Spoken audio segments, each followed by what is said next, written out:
ছাত্ৰ ছাত্ৰীসকল আজি তোমালোকলৈ মই disintegration of the second world and the collapse of bipolarity বা দ্বিতীয় বিশ্বৰ পতন বিভাজন আৰু দ্বিৰাষ্ট্ৰবাদৰ অৱসান এই চেপ্টাৰটোৰ পৰা কিছুমান ইম্পৰ্টেণ্ট 1 আৰু 2 মাৰ্কছৰ কুৱেশ্যন লৈ আহিছোঁ গতিকে তোমালোকে ভিডিঅ'টো প্ৰথমৰ পৰা মন দি চাবা The first question হৈছে the collapse of which country is known as collapse of second world খুব ইম্পৰ্টেণ্ট কুৱেশ্যন এইটো কোনখন ৰাষ্ট্ৰৰ পতনক দ্বিতীয় বিশ্বৰ পতন হিচাপে জনা যায় জানানে তোমালোকে সোভিয়েট ইউনিয়ন ইংৰাজীত যাক আমি কি বুলি কওঁ USSR union of Soviet সোশিয়েলিষ্ট republic ইয়াৰে সেকেন্ড কুৱেশ্যনটো হৈছে who started political and economic reform in USSR কোনে সোভিয়েট ইউনিয়নত অৰ্থনৈতিক আৰু ৰাজনৈতিক সংস্কাৰ আৰম্ভ কৰিছিল নিশ্চয় জানা সেই মহান নেতাজন হৈছে মিখাইল গৰ্বাচেভ যিজন 1985 চনৰ পৰা 1991 চনলৈ সোভিয়েট ইউনিয়নৰ নেতৃত্বত আছিল আৰু তেওঁ আছিল সোভিয়েট ইউনিয়নৰ অন্তিমজন নেতা এইখিনিতে আৰু এটা কুৱেশ্যন আহে যে ৰাছিয়াত সমাজবাদী বিপ্লৱ কিমান চনত হৈছিল in which year Soviet Socialist revolution took place in Russia. It is 1917. 1917 চনত আৰু next question to হৈছে with the collapse of which country Cold War come to an end. একেই উত্তৰ যে কোনখন দেশৰ ধ্বংসৰ লগে লগে শীতল যুদ্ধৰ অন্ত পৰে এটো আমাৰ সকলোৰে জ্ঞাত তোমালোকে নিশ্চয় জানা USSR সোভিয়েট ইউনিয়নৰ ধ্বংসৰ লগে লগে শীতল যুদ্ধৰ অন্ত পৰিছিল নেক্সট কুৱেশ্যন হৈছে how many union republic was there in USSR soviet ইউনিয়নত কেইখন প্ৰজাতন্ত্ৰ আছিল 15খন ইয়াৰ পিছত আহিলো আমি who was the founder of Bolshevik Communist Party Bolshevik সাম্যবাদী দলৰ প্ৰতিষ্ঠাপক কোন আছিল এটো নিশ্চয় জানা যে ভ্লাদিমিৰ লেনিন তেওঁ আছিল 1917 চনৰ ৰাছিয়াৰ বিপ্লৱৰ নেতা নিশ্চয় মনত ৰাখিবা ভালদৰে Vladimir Lenin was the founder of Bolshevik Communist Party next আহিল who was the first elected president of Russia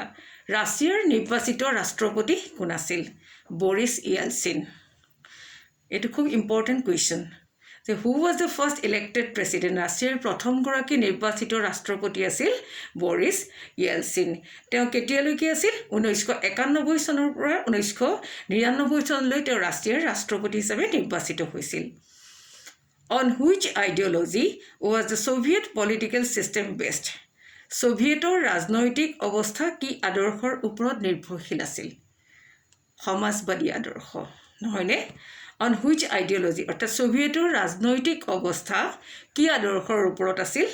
সমাজবাদী আদৰ্শ আমি সকলোৱে জানো সমাজবাদী আদৰ্শৰ ওপৰত সোভিয়েটৰ ৰাজনৈতিক অৱস্থা বৰ্তি আছিল নেক্সট কুৱেশ্যন সোভিয়েট ইউনিয়নৰ উত্তৰাধিকাৰী ৰাষ্ট্ৰখনৰ নাম কি which state is the successor of the Soviet Union Soviet Union যেতিয়া ভাঙি গল 15খন ৰাষ্ট্ৰ স্বাধীন হৈ পৰিল তাৰ ভিতৰত আটাইতকৈ যিখন বৃহৎ ৰাষ্ট্ৰ আছিল সেইখনে আছিল ৰাছিয়া আৰু সেই ৰাছিয়াই হ'ল সোভিয়েট ইউনিয়নৰ উত্তৰাধিকাৰী ৰাষ্ট্ৰ মনত ৰাখিবা তোমালোকে আটাইতকৈ বৃহৎ ৰাষ্ট্ৰখনে আছিল ৰাছিয়া আৰু ৰাছিয়াই হৈছিল সোভিয়েট ইউনিয়নৰ উত্তৰাধিকাৰী ৰাষ্ট্ৰ আৰু when did USSR come into being USSR অৰ্থাৎ সংযুক্ত সোভিয়েট সমাজবাদী প্ৰজাতন্ত্ৰৰ কেতিয়া সৃষ্টি হৈছিল Union of Soviet সোশিয়েলিষ্ট Republic USSR কেতিয়াবা এটো কুৱেশ্যনো আহে যে ফুল ফৰ্ম অফ USSR কি USSR ৰ সম্পূৰ্ণ ৰূপটো কি ইউনিয়ন অফ সোভিয়েট সোশিয়েলিষ্ট ৰিপাব্লিক যাৰ জন্ম হৈছিল 1917 চনত এইখিনিতে আৰু এটা অতি ইম্পৰ্টেণ্ট কুৱেশ্যন যিটো হৈছে mention two reforms which President Gorbachev initiated in the USSR ৰাষ্ট্ৰপতি গৰ্বাচেভে সোভিয়েট ইউনিয়নত আৰম্ভ কৰা সংস্কাৰ দুটাৰ নাম কি গ্লাছনষ্ট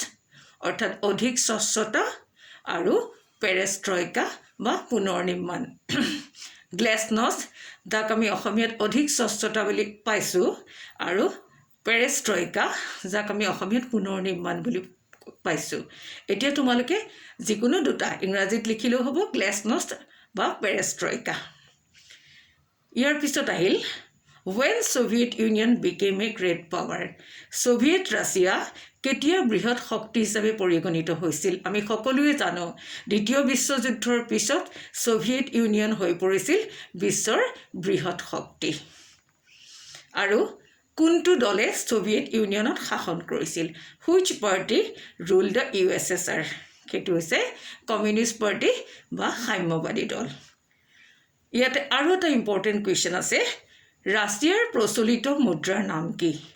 ৰুবল RUBLE তোমালোকক মই স্পেলিংটো কৈছোঁ ৰাছিয়াৰ প্ৰচলিত মুদ্ৰাৰ নাম হৈছে ৰুবল এইখিনিতে মই তোমালোকক 4 নম্বৰ বা 6 নম্বৰৰ কাৰণে দুটা ইম্পৰ্টেণ্ট কুৱেশ্যন ক'ব বিচাৰিছোঁ সেইকেইটা হৈছে দুটা হৈছে why did Soviet Union disintegrate discuss Soviet Union কিয় ভংগ হৈছিল আলোচনা কৰা তাৰে তোমালোকে 4টা পইণ্ট লিখিব পাৰা 4 নম্বৰৰ কাৰণে আৰু নেক্সট হৈছে discuss the consequences of disintegration of Soviet Union Soviet Unionৰ খণ্ডিতকৰণৰ ফলাফলসমূহ কি আছিল আলোচনা কৰা এটো এটা খুব ইম্পৰ্টেণ্ট কুৱেশ্যন এটো তোমালোকে চাবা ভালদৰে ইয়াৰ পিছত আহিল আৰু এটা important question what do you mean by shock therapy আতংক প্ৰতিকাৰ ব্যৱস্থা মানে কি বা আতংক প্ৰতিকাৰ ব্যৱস্থাৰ ফলাফলসমূহ আলোচনা কৰা এটো খুব দৰকাৰী প্ৰশ্ন এটো তোমালোকে ভালদৰে চাবা আৰু কেতিয়াবা মই ইয়াৰ বিষয়ে এটা ভিডিও বনাম এইখিনিতে মই এটা কথা কওঁ তোমালোকে যদি ভাল পোৱা তোমালোকৰ লগৰ বন্ধু বান্ধৱীৰ লগত এই ভিডিওবিলাক শ্বেয়াৰ কৰিবা যাতে সকলোৱে উপকৃত হয় এই মোৰ তোমালোকৰ কাৰণে বিনম্ৰ অনুৰোধ আজিলৈ আহো পৰীক্ষাৰ কাৰণে তোমালোকলৈ মোৰ শুভকামনা থাকিল ধন্যবাদ